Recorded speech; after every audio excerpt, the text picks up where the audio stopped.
Hello, everybody. It's a pleasure to be back. Today we have in the interview chair Mr. Stephen Goff.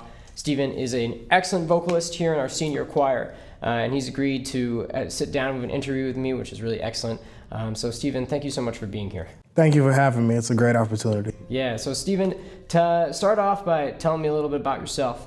You can really take that question however you want. Let's see. I'm 18 years old. I'm a senior at V Park High School. I've been singing since around the age of 7 at my sister's funerals where I started singing, and since then it's just taken off. Okay, so sounds like you started more in the church. Yes, Yeah. I did. And so what were you kind of singing back in those days? It's mostly hymns and stuff like that? Yeah, a lot of hymns is what I really resorted back to. And then specifically at my sister's funeral, I sung Take Me to the King. Yeah. So right from an early age, singing was an important part of your life. Yes, I could honestly feel myself, I enjoyed it so much because I could feel myself getting lost while I was doing it. So it seemed like time kind of stopped and the world was at peace for just that moment while I was singing. So it kind of gave you an exit from reality. Honestly, it did. Yeah. That's cool. So, and that was the case even at that young age? Yes. Interesting. That's when I found out I really enjoyed it. Yeah. And so what has kind of kept you doing that? Because you're 18 now. Right. A long time ago. What has kind of kept you? What's kept me is the various opportunities I've had, the people I performed for, the people I performed with, and the experiences and friends I made along the way. Yeah. So what are kind of, starting maybe earlier in your singing career, if we can call it that. We'll call it that. What are some of the experiences that have really stood out for you? You said in my earlier career? Yeah. Singing in front of a live audience and not buckling under the pressure of doing that. Yeah. I feel like that's at the top of the list. Yeah. Because live performing wasn't really my thing, but now it's the thing I'm most passionate about. So I feel like that started me on my track. Are you a shy kid? I was. Yeah. I talked a lot, but I was very shy. Yeah. That's the thing. Yeah.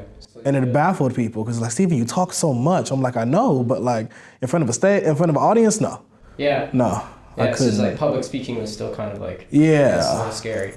Yeah. Okay. So, but do you think like singing kind of helped?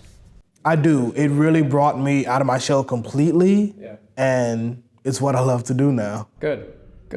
And so I'm sure your voice has changed since you started singing. Most definitely. Yeah. I was able to sing notes now that I can't even dream of hitting. Yeah. So what was that process like for you? Because I know that can be a serious transformation for young singers. With the voice change? Yeah. Honestly, for a moment, when I hit about 13, I thought my life was over. Yeah. Because I listened back to a video of me singing in previous years, and I was like, wow. And I attempted it, and it didn't work at all. Yeah. And I was like, wow, so this is it for me. But then I started practicing more, working on different vocal techniques, and learned that I could still adapt with the new standard my voice was in. Yeah. So what do you sing now? About what voice? Do you sing mostly like in the tenor range, or are you more in like the I'm a tenor, definitely. You're a tenor. Cool. And when did you kind of start cultivating your tenor voice? When I joined Mr. Miles' choir when I was in 6th grade. Okay. I was put in the tenor section. Yeah. I was an alto for a little bit, but then it got too much for me and I couldn't handle it anymore. Yeah, and so that wasn't at the Poem Center though with Mayo? No, that was at V Park Middle School. V Park Middle School. So you kind of knew Mayo from... Oh, I've known Miles since I was in 3rd grade. Oh, really? He's been my music teacher that long.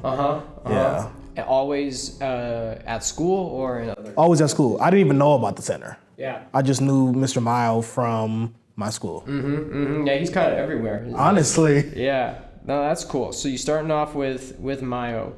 And what did he teach you, like, to start off? Was he mostly your vocal coach at that time? Yeah, he taught class songs. So various songs like I Need You to Survive, We're All in This Together. Yeah. So little stuff that we can just take with us.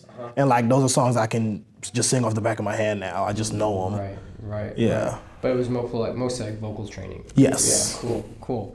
And That's interesting that you say that some of those early songs, they still stick with you. Yeah. You feel like you can always pull them out if you need them. If anything, yeah. Yeah, cool. No, I think like those early years of music education, it's all, I mean, instantly I'm biased because it's what I teach mostly, but they're very key because things like that, they stay with you. True. For much longer than I think people realize. Like everybody remembers the dumb like recording classes that you had, or like, because that's when people start, I guess. Exactly. But, yeah, so that's kind of cool. So let's push ahead chronologically here. Okay. Now, thinking a little bit into what you are doing kind of here at the center and maybe in the last couple of years. So, I mean, how did you first even get involved with the center?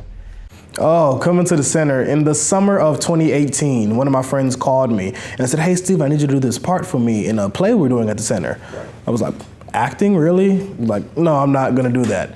The play was Sister Act 2. One of their members had dropped out of the show and they needed someone to fill the role so that they could put it up within the next couple weeks. Right. So I agreed and I've been here since. Yeah. So what was that first play like for you? It was very chaotic in my opinion. Oh, really? I didn't know what was going on. I was like, I have to memorize lines. I said, and it wasn't two here, two there. It was a lot of lines, and then you have to put a character with it. And I was like, wow. Yep. Who did you play? I played Father Maurice. Tell me about Father Maurice. Father Maurice, he was an old man who was really sincere, but had a tough outer shell. So he came across as mean, but deep down inside, everything he said was coming from love. That's some good character analysis. It is. Good. Yeah, that's fun. And so that first kind of, that was the first time you've done like acting? Ever, yes. Yeah. And has that been something that's kind of stuck with you through the last couple of years? Since then, I've performed in at least 6, 7 musicals since then. Yeah. So it's kind of that was kind of that opened that door for you. Yeah, it was that little push I needed. Yeah. And now I love it. So how do you compare singing versus acting? What are some of the differences? The differences, the differences with singing and acting is really singing. I feel like singing takes more technique vocally. Acting takes more technique like physically, in my opinion. Right. What do you prefer? Singing. Singing. Yeah. Singing. You prefer the vocal technique? Yeah. Yeah. Is there any particular reason for that? It's easier. It's easier for you? Yeah. Cool. I'm sure many people would disagree with that. Really? I mean, I don't know. I'm sure some people are like, singing, man, that's not something I'm going to try. Yeah. But yeah, that's cool though. So what have been some of your favorite acting roles?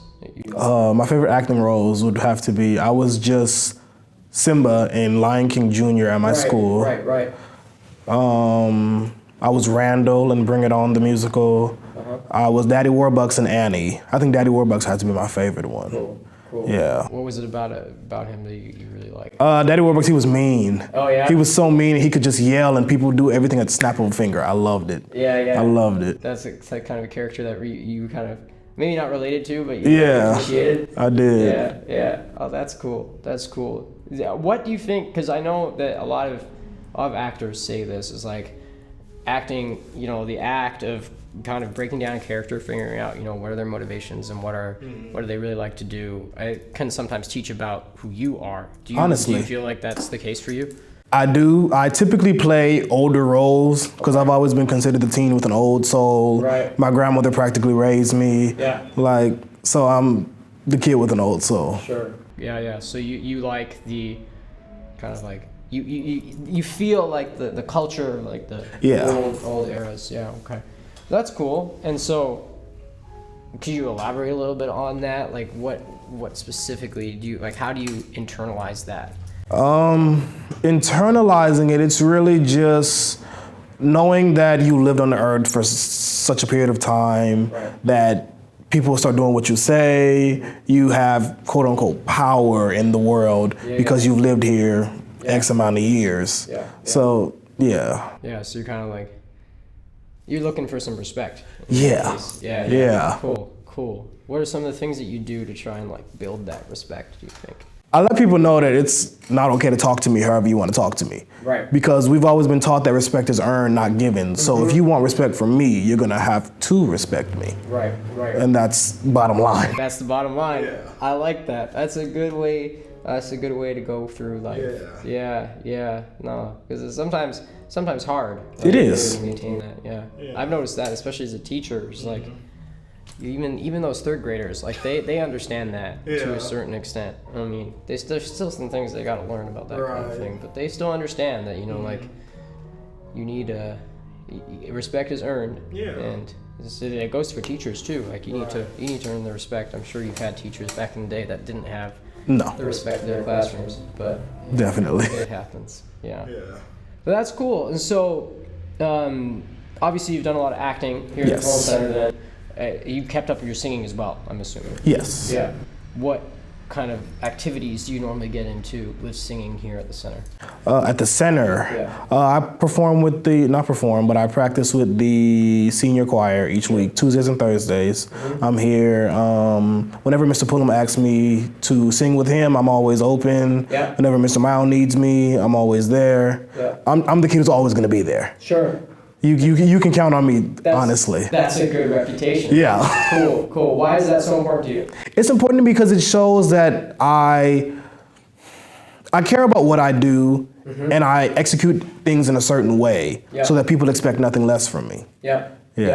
Where do you think that comes from? I think it comes from home, actually. Yeah? My parents were real big on, Steven, when you leave this house, you're a representation of me. So however you act out there falls back on me. And if you're acting a fool, then it looks like I'm raising you like a fool. And that can't happen. Yeah, so it's something kind of your parents taught you. Yeah. You have to kind of take responsibility. And things like that. Yeah. Well, that's good. And do you feel like, feel like that served you well? I do. Yeah. I do, because now I have the mindset that everything happens for a reason. So whether it's good or bad, there's a purpose behind it. And you can be great at the end of the day. That's a good attitude to have. So kind of getting into that is like, you can be great at the end of the day. Well, what's the next day kind of for you look like? Because you're in grade 12 now. Yes. Right? You're graduating. What does the immediate future hold for Steven Goff? The immediate future for Steven Goff, graduating high school, definitely. And going off to college. I'm really considering Morehouse College in Atlanta, Georgia. I want to study communications with a minor in theater. Okay. So I'm thinking of going down that road. Okay. So what is it about communications that is interesting to you? Main thing is I enjoy talking. I really enjoy talking, so learning how various forms of communication will benefit me in the real world, I feel that's a good mental process to have, and it can benefit me in the long run. Yeah, so even though you're shy. Right. I used to be. Now I'm not so much anymore. You feel like you kind of outgrew that? Definitely. I'm not shy. I can say that truthfully now. Yeah. Well, I think that's good. It's good. You got to get yourself out there. Yeah. It serves people well, I think, when they can get out into the world and show them what you're about. But so what do you think you want to kind of do with that communications degree once you ultimately go that direction?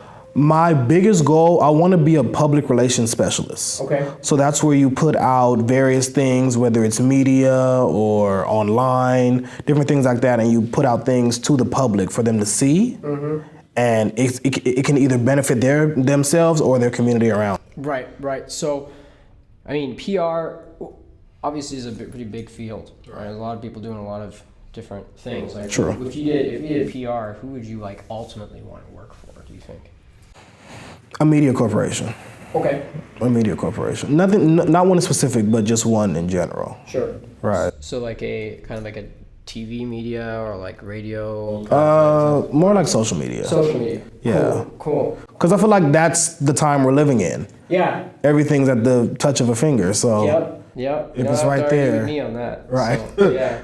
But no, I mean, that's absolutely true, and I think probably by the time you graduate, it's probably going to look even more different. Exactly. Yeah, this is changing very, very quickly. Rapidly, yeah. Yeah, who knows what's going to be the next level? People talking about this metaverse thing, or right? What the heck does that mean? And I don't know. It's communication's going to be. It's going to be that field is going to change a lot. Every year from here on in. Yeah, but. That's really cool. And so I want to talk a little bit about, because you mostly study with Mr. Mayo. Yes. here at the center. Yeah. What do you feel like he's given you in terms of, like mentorship? What's the influence? What influence has he had on your life? Mr. Mile has had one of the biggest influences on my life. Yeah. When I was, like in the younger years when I was singing, I was really insecure about my voice because I sing with the heavy vibrato. So no one else sounded like me. So it was really weird. I was that one kid with the shaky voice, I called it all the time. And Mile was like, that's a gift. Right. Like you have to tap into that unless you're gonna lose it. Yeah. He said you have to stand by it and know that it was given to you for a reason. Yeah. And that you can be somebody with it and you can go places with it. Yeah. So don't try to hide or be ashamed of it. So kind of he taught you to respect your own Right. voice. Yeah. He did. Yeah. Well, that's cool. I mean, and so since that point, do you feel like you found some singers that have some similarities to your voice as you kind of Definitely. Yeah. So who do you? Jennifer Hudson for one. Jennifer Hudson sings everything with a strong vibrato. Yeah. So as wealthy as she is and as popular as she is, I know that it's possible. Yeah. Yeah. Yeah. Is that something that you maybe are like? It's like at the back of your mind is like a goal, maybe one day to do that kind of singing. Maybe. Yeah. Yeah. It's kind of. Yeah. I understand. I understand what you're saying. Yeah. Yeah. It's a hard life. Yeah. But yeah. And so Jennifer Hudson. Anybody else?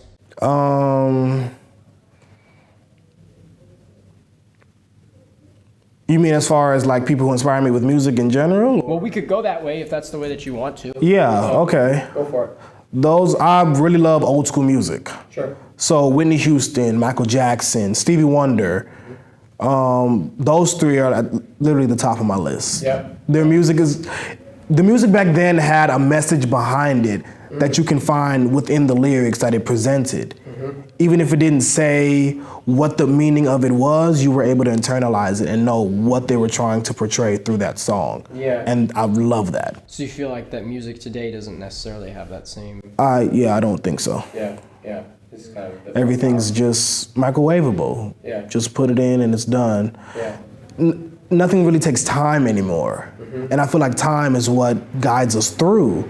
Time is what gives us the motor oil to do things. And without it, I feel like you're just useless and pointless with it. Yeah. So like you're saying that you need some time to like mull over things. Yeah. To build ideas. Because music's not supposed to be a snap of the finger thing. You have to internalize things. Because people are seeking music to help themselves, benefit themselves. Sick people listen to music to feel better. Depressed people listen to music to feel better. Yeah.